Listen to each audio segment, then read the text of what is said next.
Lapag episode 31 mga tol. Si Boss Uno yung hilig humalik ng humalik. Ayun mga tol, kakatapos lang natin kumain.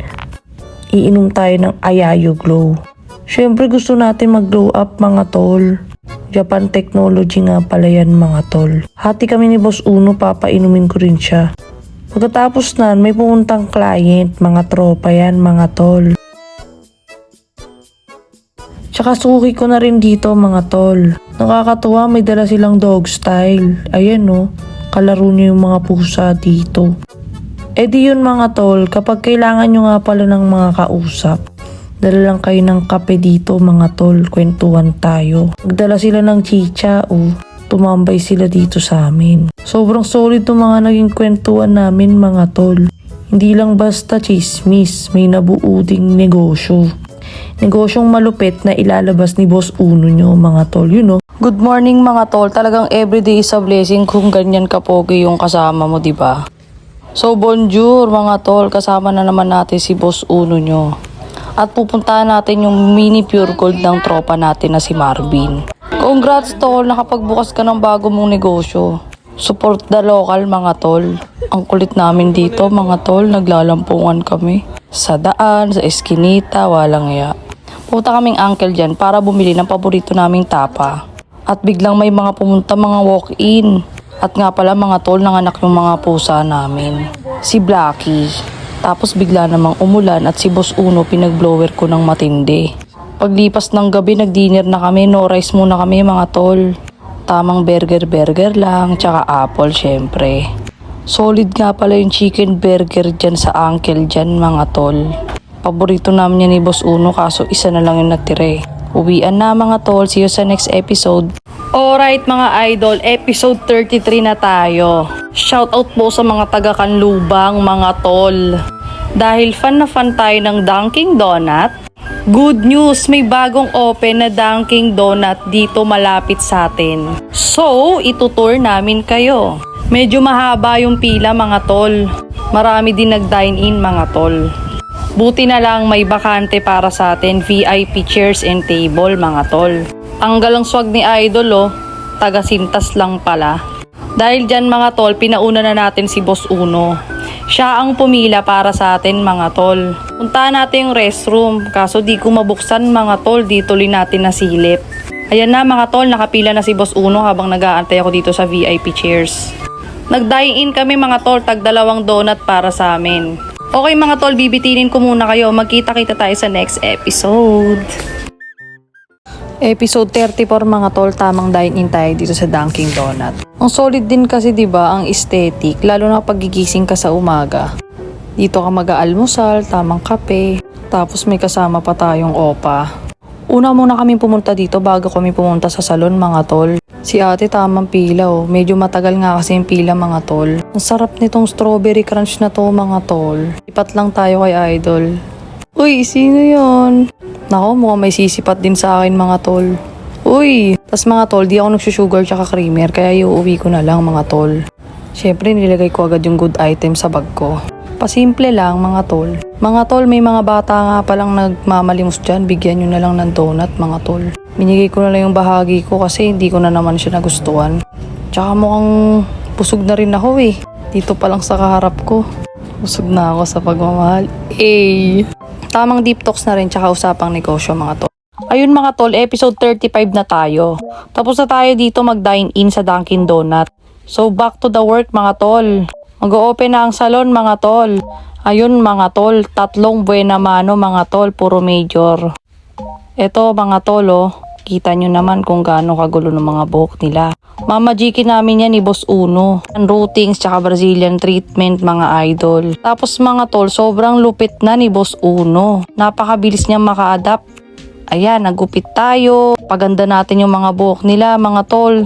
Kita nyo naman yung resulta kanina mga tol, diba? Ganyan tayo trumabaho dito sa Jose Maesta Barbera Salon. Kahit mga bata, ginugupitan din natin mga tol. Pagtapos na magapong trabaho mga tol, syempre, lalambingin natin si Boss Uno. Napagod tayo sa isa't isa. Tapos sasamahan ko rin pala siya kay Boss Michael para kumuha ng sigbay beef. Yun napagod si Idol.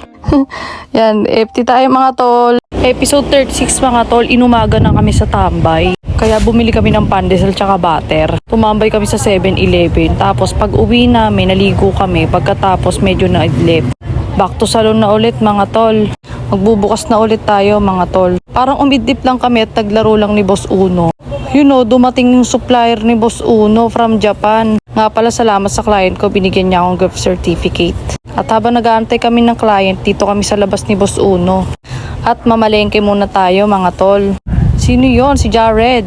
Mga tol, ang ulam natin ay broccoli tsaka isda. Samahan na rin natin ang mga prutas-prutas mga tol. Para healthy living ang mga ata-atake natin mga tol. Pag alas 5 mga tol, sobrang traffic din eh. Biglang naging Batanggenya eh. Tapos bumili na rin tayo ng bigas. Okay, nakabalik na tayo ng salon. Nga pala mga tol, may nagupitan ako, diba? Para siyang Arabo. Pero ang ganda talaga ng bigote niya mga tol. O siya, kain na tayo mga tol. See you sa next episode. Episode 37 mga tol. Nag-half-bath lang ako kasi magpapashampoo tayo kay Boss Uno. Nakakakiliti siya mag-shampoo mga tol. Tapos kumikis pa siya sa akin mga tol. Grabe, ang gaan ng kamay niya mga tol. Kaya may potential talaga siyang maging hairstylist. Walang hama. Pero mga tol, ako lang yung pwede niyang ikis pag nagpa-shampoo kayo dito syempre. Ayun mga tol, hindi na matapos-tapos ang shampoo sa kakahalik. At eto na mga tol, binublower niya na ang buhok ko. Walang hama, hinalikan na naman. At natapos na naman tayo mga tol sa pagboblower. Di naglampaso na siya mga tol. Aayusin ko yung bigote ni Boss Uno. Gusto ko laging maayos. Okay mga tol, may dumating na kliyente. Mag-apply muna tayo ng gamot. Boss Uno yung magbabasa. Pagkatapos siya'y namalengke, upo ang request niya mga tol. Gulay at prutas na naman tayo mga tol. Okay, see you sa next episode mga tol. Episode 38 mga boss, kape tayo, kaping barako. With Boss Uno na naman. Uy! May bisita tayo mga boss, si Deng. Shout out sa'yo boss. For today's VID, magluluto tayo ng saging na bigay lang ng customer din. At mamimigay din tayo mga tol. Tapos magyayaki soba pansit canton tayo. Syempre, magbabahagi tayo sa ating kliyente. Tapos mga tol, magpe-pray muna tayo bago tayo kumain. Tamang buko na rin with Boss Uno. Tapos mga tol, umuwi muna ako saglit at namataan ko yung mga batang to. Diyos ko po, mga tropang pochi. Nagpalit lang tayo ng damit mga tol at medyo naligo na rin. Mahusay din pala magsaing si Boss Uno nyo, no? Ulam natin mga tol, nilagang baboy na chinap-chap ng matindi. Ginawan ko lang ng paraan mga tol pero nagustuhan nila. Kita nyo naman yung tema, diba? Pero at least nilagang baboy pa rin, diba? Tara kain tayo mga tol, see you sa next episode. Okay mga tol, episode 39 na tayo. Alam na ni Boss Uno ang mga patamaan dito. Kumukuha siya ng tubig. Pinagluto ko siya mga tol. Tapos magtitimpla tayo ng kaping barako. Pinagsangag ko siya mga tol. Tsaka ang galing niya magluto ng nuggets. Napakalambing ng pusang ito. Ang bilis ng oras mga tol. Halos buong maghapon tambay tayo dito mga tol. Kaya magme-merienda tayo mga tol. Paborito ko nga pala yan, piyaya. Tsaka masarap din yung egg pie. Pagbalatin naman natin ng patatas to si Boss Uno. Kasi magluluto tayo ng dinner. Oh, ang sweet naman nito. Sana ganyan din yung mga asa-asawa nyo. Luto tayo ng adobong atay. May konting manok. Abang nag-wait tayo maluto, magkikwentuhan muna tayo.